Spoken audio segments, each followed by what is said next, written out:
Oui, cet amendement concerne le fonds d'amortissement des charges d'électrification et plus particulièrement la façon dont, au final, les enveloppes qui sont consacrées à ce fonds sont distribuées sur le territoire. Aujourd'hui, et la rapporteure Erika Barrett a fait un rapport et notamment elle mentionnait les défaillances de ce fonds sur les territoires d'outre-mer. Sur les zones rurales par rapport à laquelle ce fonds est consacré, nous constatons les mêmes défaillances.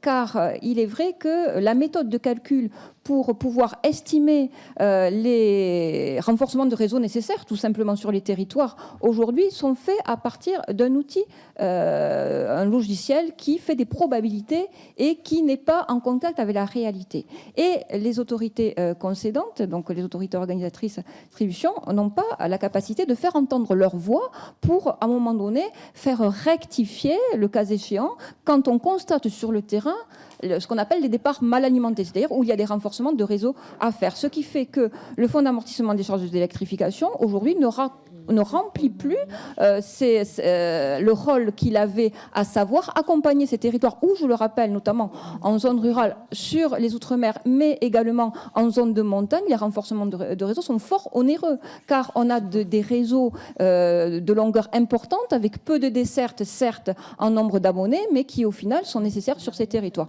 Donc, aujourd'hui, il y a besoin d'une clarification de ces procédures de comptabilité de départ mal alimentés, parce qu'on arrive quand même à des aberrations où, effectivement, ce fonds, qui, je le répète, est géré par le gestionnaire, mais qui s'appuie sur des contributions qui sont payées par les consommateurs. Donc, il n'est là que pour gérer une enveloppe qui n'est pas redistribuée sur les territoires à la hauteur des besoins nécessaires pour les renforcements des réseaux.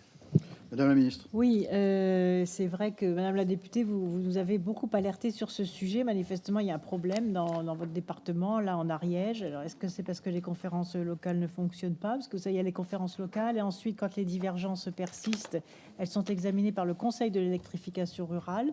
Donc, je vais regarder si ces instances... Voilà. D'autres départements se sont manifestés également. Oui, d'autres départements. Que normalement, bon, il y a des dispositions qui permettent de régler ces problèmes sur le terrain grâce aux deux structures que je viens d'évoquer, mais compte tenu de la persistance de ces problèmes, j'émets un avis favorable à cet amendement. Madame la rapporteure. Écoutez, Madame la députée Massat relève un problème extrêmement grave qui est très clairement identifié sur le territoire. Alors c'est vrai que c'était voilà, moi aussi je suis avis favorable. Je fais juste un commentaire, Madame Massat, je ne veux pas vous contrarier, mais je pense qu'il faudra que le comité du système de distribution publique d'électricité, qui rend des avis dans le cadre de la gouvernance partagée tout à l'heure, relève ces points dans son ordre du jour, pour que ça soit à cet endroit-là qu'on se rende des comptes, notamment sur toutes ces questions qui sont effectivement pointées. Il faut voir comment ça s'organise pour que ce ne soit pas traité à côté. Voilà, je dis juste ça. Très bien, donc favorable, 2362, des oppositions, des abstentions.